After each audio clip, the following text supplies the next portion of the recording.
Good morning વિદ્યાર્થી મિત્રો. ધોરણ 10 વિષય વિજ્ઞાન, એમાં છે પ્રકરણ નંબર 6 જૈવિક ક્રિયાઓ, જેને ઇંગ્લિશમાં આપણે કહીએ છીએ કે લાઈફ પ્રોસેસ. બરાબર, આપણા જીવનમાં જેટલી પ્રક્રિયાઓ થાય છે એના વિશે આપણે અભ્યાસ કરવાનો છીએ. બરાબર છે. હવે આપણે સજીવ અને નિર્જીવનો ભેદ કેવી રીતે કરીએ છીએ, એટલે કે આપણે આમ નોર્મલી વાત કરીએ તો સજીવ કોને કહેવાય અને નિર્જીવ કોને કહેવાય. તો સજીવ એટલે શું? સજીવ એટલે કે હલનચલન કરી શકે છે જે સજીવ, જે પદાર્થ છે હલનચલન કરી શકે છે, ખોરાક લઈ શકે છે, શ્વસન કરી શકે છે, ઉત્સર્જન કરી શકે છે, આ ઉપરાંત બોલી શકે છે, ગતિ કરી શકે છે, એક જગ્યાએથી બીજી જગ્યાએ કરે છે, વૃદ્ધિ પામે છે, એક સજીવ છે બીજા સજીવને જન્મ આપે છે. આ બધું જોઈને આપણે એવું કહી શકીએ છીએ કે સજીવ છે. અથવા તો આપણે નિર્જીવને આવું કહી શકીએ છીએ કે જે એક જગ્યાએથી બીજી જગ્યાએ હલનચલન નથી કરી શકતા, શ્વસન નથી કરી શકતા. બરાબર છે. તો આપણે એને શું કહી શકીએ છીએ કે નિર્જીવ છે.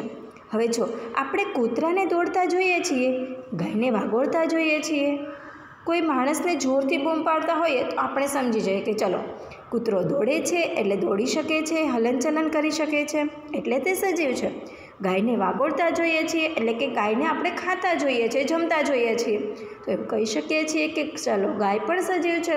કોઈ માણસને આપણે બૂમ પાડતા જોઈએ છીએ તો આપણને એવું લાગે છે કે એ બોલી શકે છે અથવા તો એ એક જગ્યાએથી બીજી જગ્યાએ સમજી શકે છે, તો આપણે એવું કહી શકીએ છીએ, આપણે એવું સમજી શકીએ છીએ કે તે સજીવ છે.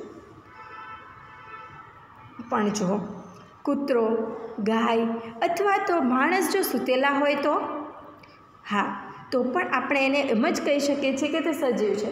કારણ કે એ પોતાના સમય સાથે, એટલે કે જો જમવાનો સમય થાય તો જમે છે, વૃદ્ધિ થવાની હોય ત્યાં સુધી જ વૃદ્ધિ થાય છે, અથવા તો જ્યારે લોકોને હલનચલન કરવાની જરૂર પડે છે ત્યારે જ હલનચલન કરે છે. એટલે એવું નથી કે ચલો હલનચલન કરતાં બંધ થઈ જાય એટલે તે સજીવ નથી.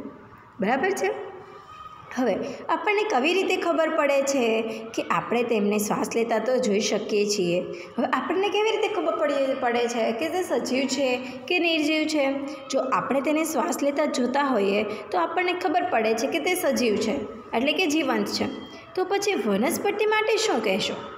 હવે જો આપણે એવી રીતે વિચાર કરીએ કે જો શ્વાસ લે તો આપણે એને સજીવ કહી શકીએ છીએ, પરંતુ જો વનસ્પતિનું ઉદાહરણ લઈએ તો વનસ્પતિ તો શ્વાસ લેતી નથી, તો શું તે સજીવ નથી? સમજ પડે છે? તો કોઈ વનસ્પતિ તો શ્વાસ જ નથી લેતી, તો શું એ સજીવ નથી? આપણામાંથી કેટલાક એવું કહેશે કે જે વનસ્પતિ છે એ લીલા રંગની દેખાય છે, પરંતુ વનસ્પતિઓના વિષયમાં કહીએ કે ચલો લીલા રંગની દેખાય છે. હવે એમાં આપણે જોઈએ તો વનસ્પતિ બીજી એવી પણ કેટલીક છે કે જેઓ પોતાના કલર અલગ હોય છે, કે જેઓ લીલા કલરના નથી હોતા. જેમ કે કોઈ ફૂલના ઝાડ આવે છે ડાર્ક બ્રાઉન કલરના આવે છે, બરાબર, પાન. તો શું એમાં સજીવ નથી? એનો કલર તો લીલો નથી, તો શું એ સજીવ નથી? આપણે સજીવોમાં જોઈએ તો તેઓ સમયની સાથે વૃદ્ધિ કરે છે. આમ આપણે એમ પણ કહી શકીએ છીએ કે તે વનસ્પતિઓ સજીવ છે કારણ કે તેની વૃદ્ધિ થાય છે. અને બીજા શબ્દોમાં કહીએ તો આપણે સજીવના સામાન્ય પુરાવાઓ કે લક્ષણો, સજીવના જેટલા લક્ષણો છે આપણે પહેલાં વાત થઈ એ પ્રમાણે જેટલા લક્ષણો છે તેઓના કાર્યો ઉપર આપણે વિચારીએ. ચલો વનસ્પતિ આપણે વિશે વિચારીએ તો વનસ્પતિ છે એ શ્વસન કરે છે, સૂર્યપ્રકાશની મદદથી ખોરાક પોતાનો જાતે બનાવે છે. પાંદડાઓ છે એને વનસ્પતિનું રસોડું કહેવામાં આવે છે.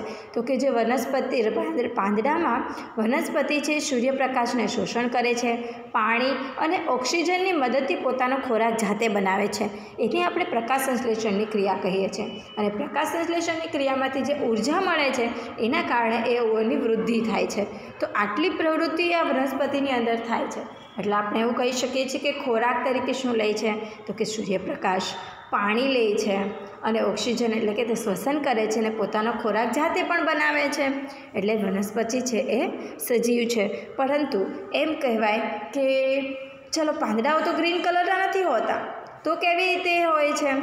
એના માટે આપણે જોઈએ પણ એ જીવંત છે. આપણે કેટલાક પ્રાણીઓ વિશે હવે વિચાર કરીએ તો કે કેટલાક પ્રાણીઓ દેખીતી રીતે હલનચલન વગર શ્વાસ લેતા હોય છે. હવે એવા કેટલાક જેમ કે કાચબો. હલનચલન નથી કરતો, પરંતુ એક જ જગ્યાએ શાંતિથી બેસીને શ્વાસ લે છે. આમ માત્ર દેખીતી રીતે હલનચલન જ જીવંત હોવાની લાક્ષણિકતાની વ્યાખ્યા તરીકે ગણી શકાય નહીં. એટલે કે હલનચલન કરે છે કે નથી કરતું એના પરથી આપણે એવું નક્કી નથી કરી શકતા કે સજીવ છે કે નિર્જીવ છે. હવે કોઈ એવી લઈ લો, મોટર કાર લઈ લો, એને થોડી પાછળ ખસેડીને મૂકી દો છો તો એ હલનચલન કરે છે, આગળ જાય છે, પાછળ જાય છે, બરાબર, પોતાની જાતે જ હલનચલન કરે છે. તો શું એનો મતલબ એવો છે કે હલનચલન કરે છે એટલે કે તે સજીવ છે? તો કે ના, એ ખોરાક લેતી નથી, એ શ્વાસ લેતી નથી, માટે તે કેવો છે? નિર્જીવ છે. હવે ખૂબ જ નાના પાયે થનારી ક્રિયાઓ નરી આંખે જોઈ શકાતી નથી. હવે આપણું જે શરીર છે એની અંદર કેટલી બધી ક્રિયાઓ થાય છે, જેમ કે શ્વસન ક્રિયા થાય છે, પરિવહન થાય છે, આ ઉપરાંત પાચન થાય છે, પોષણ થાય છે, આપણા શરીરમાં કોષોમાં શક્તિનું નિર્માણ થાય છે, બરાબર છે. તો આ બધી જે જૈવિક ક્રિયાઓ છે એ આપણે નરી આંખે જોઈ શકતા નથી, બરાબર છે. ઉદાહરણ તરીકે અણુઓની ગતિઓ કે કાર્ય. હવે આપણે જો શ્વસન છે, ઉત્સર્જન છે, પાચન, એ બધું આપણે નરી આંખે જોઈ શકતા નથી, પરંતુ આપણે એમ તો કહી શકીએ છીએ કે ચલો ખોરાક લે છે એટલે આની અંદર આ પ્રવૃત્તિ થાય છે. આ બધી જે ક્રિયાઓ છે એ કોણે કરી છે?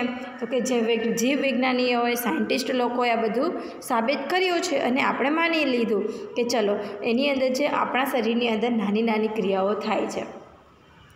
ઉદાહરણ તરીકે અણુઓની ગતિઓ કે કાર્ય. શું અદૃશ્ય આણ્વીય ગતિ કે કાર્ય જીવન માટે જરૂરી છે?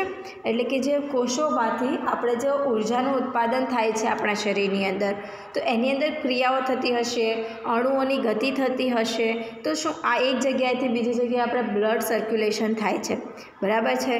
તો એ આપણને એક જગ્યાએથી બીજી જગ્યાએથી અણુઓની ગતિ થાય છે, એ અદૃશ્ય છે, એટલે કે આપણે એને જોઈ શકતા નથી. એ શું જીવન માટે જરૂરી છે?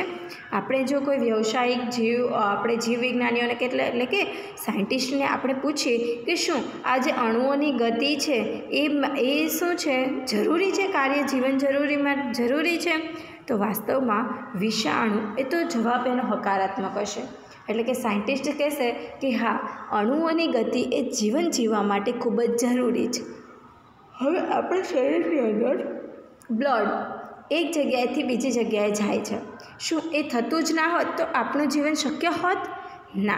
એવી જ રીતે આપણે એવું કહી શકીએ, જે સાયન્ટિસ્ટ એ આશા પરથી કહી શકે કે એક જગ્યાએથી બીજી જગ્યાએ જે અણુઓની ગતિ થાય છે એને આપણે ખૂબ જ જરૂરી છે.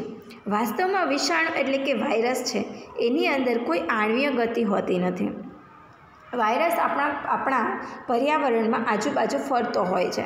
હવે આ વાયરસ છે એ આપણા શરીરમાં જ્યાં સુધી દાખલ ન થાય ત્યાં સુધી કોઈ અસર કરતો નથી. અને આ વાયરસ છે એ જ્યારે આપણે સામે જ હોય છે ત્યારે આપણે એની પ્રેઝન્ટ આઈડેન્ટિફાઈ નથી કરી શકતા, એટલે આપણે એને ઓળખી નથી કરી શકતા, એની હાજરીને ઓળખી નથી શકતા. પરંતુ જ્યારે આપણા શરીરની અંદર જાય છે, કોઈ જૈવિક ક્રિયાને ખલેલ પહોંચાડે છે, ત્યારે આપણે બીમાર પડીએ છીએ, ત્યારે આપણે કહી શકીએ છીએ કે ના, આપણા શરીરની અંદર વાયરસ છે અને વાયરસ ધીમે ધીમે વધે છે, એટલે કે નાનાથી મોટું પણ થાય છે. તો હવે આપણે એ સવાલ ઊભો થાય છે કે વાયરસ છે એ સજીવ છે કે નિર્જીવ છે? હવે જીવન માટે આપણે આણ્વિક ગતિઓ કે ક્રિયાઓ કેમ જરૂરી છે? આ બધી ક્રિયાઓ જીવન જીવવા માટે શું કામ જરૂરી છે? તો કે ખરેખર વાયરસ એ સજીવ છે કે નિર્જીવ છે એ આપણે જોવાનું છે. અને અગાઉના ધોરણોમાં આપણે જોઈ ગયા છીએ કે સજીવની સંરચના સુગઠિત સુઆયોજિત કરેલ છે.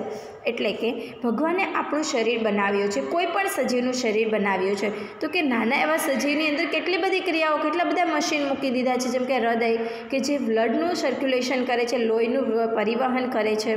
મગજ જોઈએ તો આખા શરીરનું ધ્યાન રાખતું મશીન છે. આના પછી નીચે જઈએ તો શ્વસન તંત્ર, એ આખું એટલું મોટું તંત્ર છે. એના પછી આવે છે રુધિરાભિસરણ તંત્ર, બ્લડને શુદ્ધ કરવાનું છે. એના પછી આવે છે પાચન છે, ખોરાકને નાના નાના ઘટકોમાં વિભાજિત કરીને એને શક્તિમાં ફેરવવાનું છે. આ પછી આવે છે ઉત્સર્જન. તો આ બધી જ પ્રક્રિયાઓ છે એ આપણે કેવી રીતે સરસ રીતે ભગવાને ગોઠવેલું છે, સુઆયોજિત કરેલું છે, બરાબર છે? તો કે જુઓ, આપણા શરીરની અંદર બધી પેશીઓ હોય છે, પેશીની અંદર કોષ હોય છે અને નાના નાના ઘટકો પણ હોય છે. શું હોય છે?